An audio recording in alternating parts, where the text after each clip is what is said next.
Hello there, and happy Sunday to you. So today I wanted to continue to build upon our theme of resilience that we've been talking about over the last several weeks. And there's a concept that I came across in my reading and listening in this last week that I wasn't familiar with. It's a concept called allostasis, an allostatic load.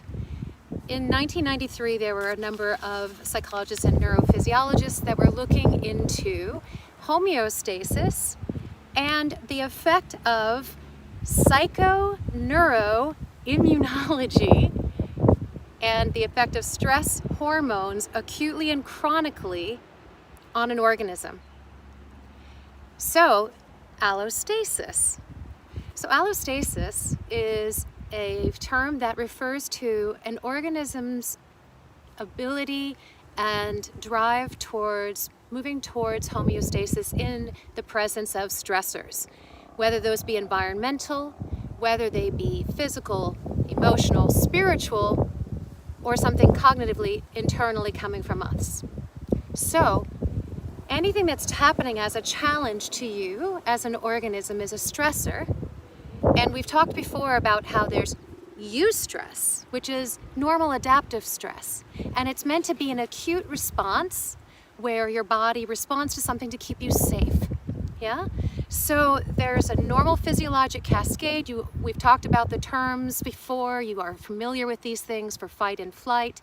So you have bursts in your cortisol, your adrenaline goes up, and it keeps you safe. But then the response tapers and you then go back to homeostasis. So here's the thing. If you have a stressor that is distress, where it's happening more frequently, where the magnitude and the intensity of it overwhelms the organism's capacity to cope, it has either a failure to cope or it's inadequately coping with that stress, that then results in this sort of residue of stress. Think about today's world compared to where we were when we first came into being as humans on this earth, yes? Our cultural adaptations have not necessarily allowed us the time to evolutionarily change physically. We still have the same responses. So what can happen is that we have these layers of chronic stress in our bodies, in our minds, and that is something called allostatic load. It's where the body has really not been able to come back to homeostasis. So I think of an example physically of our bodies trying to find homeostasis. Imagine yourself trying to stand on one foot. Imagine all the little muscles and bones in your feet and the muscles in your leg trying to adapt. You're bracing your belly a bit more. You're trying to find your balance. Our body finds it or not, but it's all those little adaptations that we're feeling, right, as we try to find balance. And then there's an important one that I love to use is something like, we have a very narrow range as humans for homeostasis of temperature. We really need to be within 4 degrees of 98.6 or 37 centigrade. When we are too cold, we shiver. We have adaptive changes in our body. Our brain switches on. Our body will react to that, yeah? The other side is when we are too hot, we sweat. And it brings us back. If we don't have the capacity to bring it back to that 98.6, we're in trouble.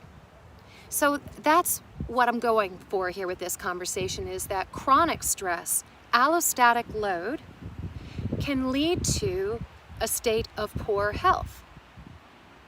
Resilience is in an inverse relationship with allostatic load. So if you have increased resilience, it decreases your allostatic load and you are in better health, and vice versa.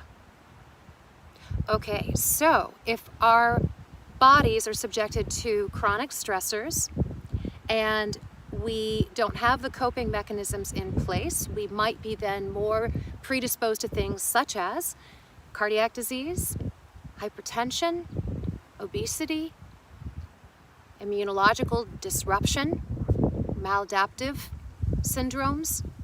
Those are things that happen as a result of chronic stress and these hormones lingering in our bodies. Genetics are what they are. Socioeconomic circumstances also play a role. There's other factors that are outside of us that we don't necessarily have control of, and things inside of us that we may not have complete control of, like our genetics. But you have the ability to work on your resilience, to decrease your allostatic load, and to increase your overall health and well-being. So over the weeks, we've been talking about a number of different ways to build and foster resilience. And today I really want to focus on 3 categories: physical, spiritual, cognitive. I would love for you to consider perhaps challenging yourself to find something in each of those 3 categories. Maybe it's just once this week that you bring your awareness to it. Start micro steps, right? Micro steps.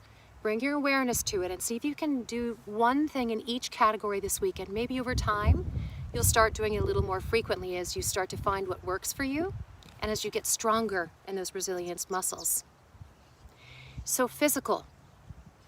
Pay attention to your nutrition, your hydration, movement, exercise, even if it's 30 minutes of walking, yoga, bicycling, dance, move. Sleep is part of the physical, quality and quantity. So physical, yeah, so doing something in that realm. Cognitive, practicing shifting your thinking into a more optimistic state of mind and of acceptance by practicing reframing, by perhaps goal writing and finding meaning in those goals, a purpose for your being. That gets into cognitive and spiritual, and this next spiritual link is also tied to, we are very social animals, community, tying yourself to a greater sense of purpose within your community. And spiritual may also be the feeling that you are part of something that is bigger than you and you have a reason to be here. You matter.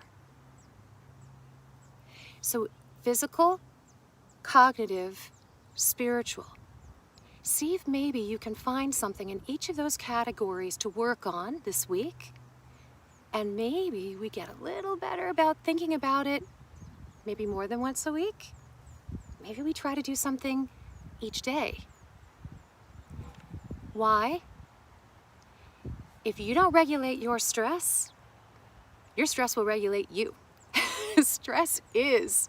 It just is. So how you choose to work with it and exist with it is up to your adaptive capabilities, and it will indeed take awareness and focus and practice. But let's decrease our allostatic load by increasing our resilience, and in that, we are happier, healthier humans. Yes. With that, I wish you a fantastic week. Good luck with your homework. Namaste.